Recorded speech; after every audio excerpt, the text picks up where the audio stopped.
Halo semuanya, dengan Arif Prasetyo di sini dari JTI Polinema. Pada video ini kita akan membahas tentang protokol UDP, User Datagram Protocol.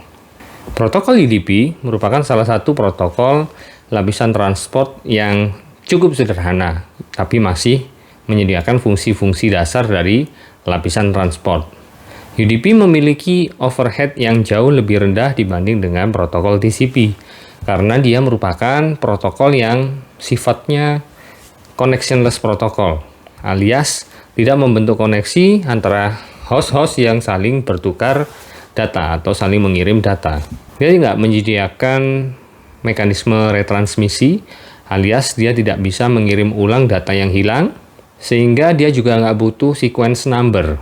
Juga dia tidak menyediakan flow control. Dia tidak bisa mengatur kecepatan komunikasi antar host. Akibatnya, jatuhnya trafficnya memang lebih kecil yang dibutuhkan untuk mengirim data aplikasi dengan ukuran yang sama dibanding dengan protokol TCP.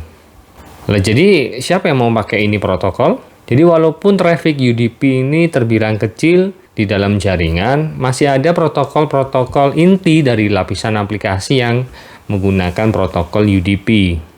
Contohnya DNS, lalu SNMP, protokol buat mantau traffic jaringan, lalu ada DHCP, buat ngasih config IP ke klien secara otomatis, lalu ada RIP, Routing Information Protocol, ada TFTP, Trivial File Transfer Protocol, lalu ada aplikasi-aplikasi lain seperti online games. Ya, beberapa aplikasi seperti online games, VoIP, streaming itu bisa mentoleransi hilangnya beberapa data. Kalau aplikasi ini pakai TCP, akan terjadi delay yang cukup lama saat terdeteksi adanya data yang hilang dan lalu menunggu dikirim ulang. Berikutnya disusun lengkap dan utuh dan urut baru diberikan ke aplikasi penerima. Delay yang lama ini untuk beberapa aplikasi justru lebih mengganggu, seperti telepon VoIP. Mending suaranya responsif, ya, live, daripada harus jelas tapi lama.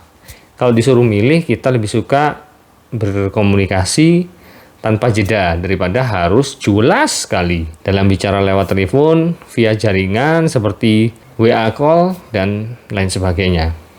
Atau pada saat kita melihat video, buffering yang cukup lama untuk menonton video 4K atau HD itu lebih tidak asik ya dibanding lancar ya, walaupun kualitasnya menurun, tapi itu lebih bisa dinikmati.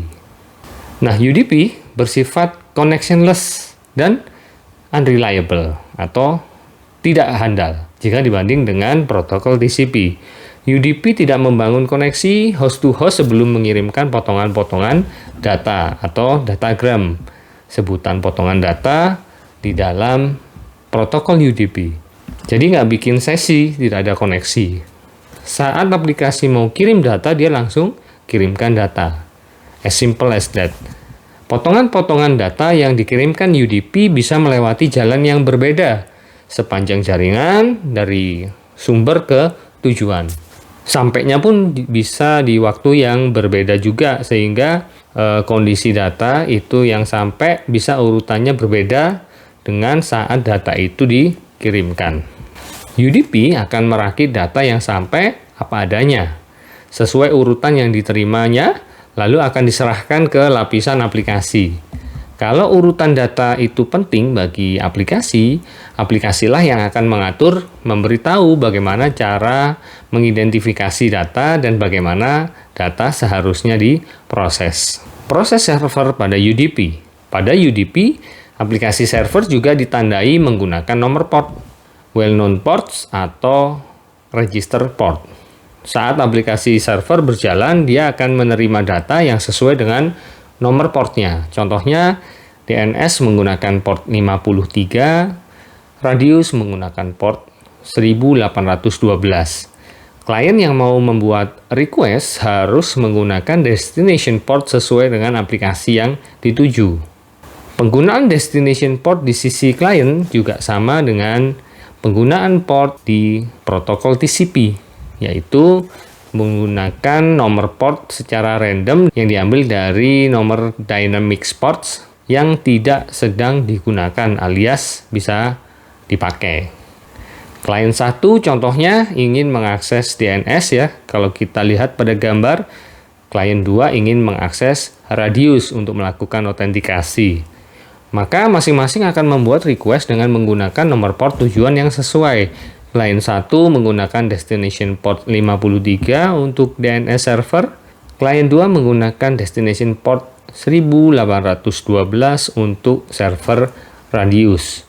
Lalu klien akan merequest nomor port untuk digunakan sebagai source port. Nomor port yang tidak digunakan untuk proses apapun bisa digunakan menjadi source port. Lalu datagram pun dikirimkan ke server.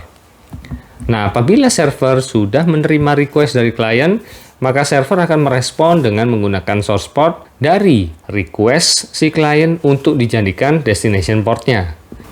Berikutnya, si server akan menggunakan nomor port aplikasi server yang aktif sebagai source port pada segmen respon server untuk membalas request yang sesuai. Kalau DNS ya port 53, radius menggunakan 1812. Itu saja yang kita pelajari dari protokol UDP ini. UDP memang protokol yang simple, dia tetap menyediakan mekanisme pengalamatan untuk aplikasi yang saling berkomunikasi, tapi tidak ada mekanisme yang mengatur terjaminnya data sampai ke tujuan. Yang jelas, sisi kecepatan memang lebih cepat, dan total data yang dikirim di dalam traffic jaringan memang lebih kecil. Sekian video kali ini, semoga bermanfaat, tetap semangat.